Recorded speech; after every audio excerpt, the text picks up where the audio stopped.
fly I'm going to be tying is one of the best known flies around the world is the Pheasant Tail Nymph. Now there's many ways to tie this fly. This is by far the simplest way. It's a variant of Frank Sawyer's Pheasant Tail Nymph.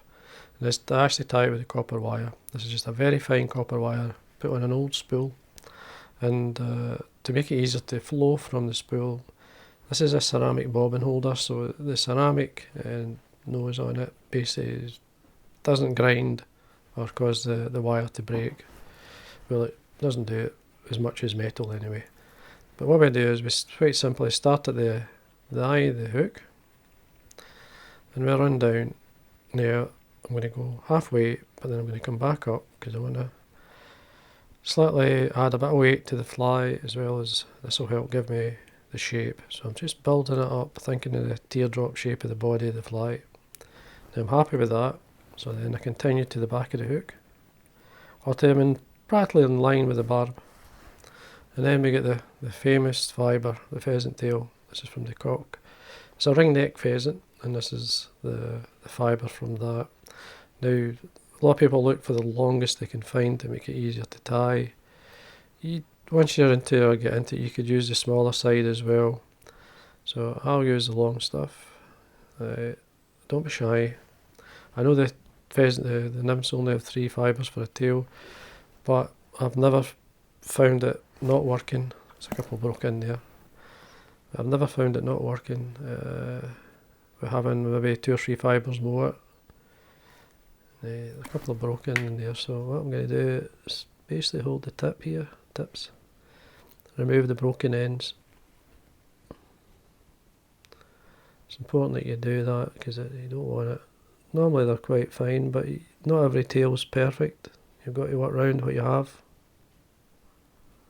So it's just a matter of fiddling around to get what you like. Okay with that. So you're looking for a tail length about half the body. So I'm going to hold that with my finger and thumb. I'm going to come around with a couple of turns, just to secure that, to hold it. Now just be careful and take your time. And then I'm going to take the wire back up to the eye, just short of the eye, about 1 mil or so. And then what I'm going to do is wind all the way up. Now I have the taper formed using the wire, so it's going to give that taper. That's what you're really looking for. Then you come across. Now because I'm winding towards myself, because basically you have to do that. This is the weakest fibre, and protecting that and holding everything together is the wire that's been wound, as well as the rib. And I come down with a turn on the actual pheasant tail and a turn on the hook. Do the same again. Basically you're locking that in. And then your rib, you bring your rib up. Once, just two. Coming into the third turn, you get a hold of the remains of your pheasant tail fibre, and you continue to tie that in on the top. And you just continue up the body like you're ribbing it, because you're protecting it. You get to where you're up at your eye, secure that in with a couple of turns or so, and then we bring this over for our thorax cover. Catch that on, a couple of turns. You have to be brave here. Just using the weight of the bobbin holder. Come in, just be careful, just trim away the excess. And then I usually tidy up. I like a good head on the nymph. Just go down and come back up, and then you want to whip finish if you can. 1, 2, 3. Just take your time when you pull it through. And then using your nail, you can place these turns with your nail. And at the same time, lightly pull it, that'll tighten it up. And then you can bend and break it away, just take your time. Just want to make sure it breaks where I want it to break. So there we are. And there we go, we've got a 1 fibre heading south, so we're going to trim that away. Or I'll see if I can bring it out. That's fine.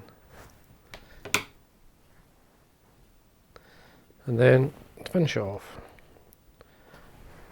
just like we varnished, just do the head, let it soak into the wire, just take your time. These are not the best looking flies in the world, but they certainly make up for it. Catch many fish. Probably, I was probably think I've caught more fish on the pheasant tail nymph than any other fly in my box. So both in the still waters and in the river. Stamp that down. There we go. I'd give it probably another wee coat of varnish, then it would last far longer. So there you are. That's the famous pheasant tail nymph tied with the copper wire. As I say, you could probably do it different ways, but that's a nice pattern.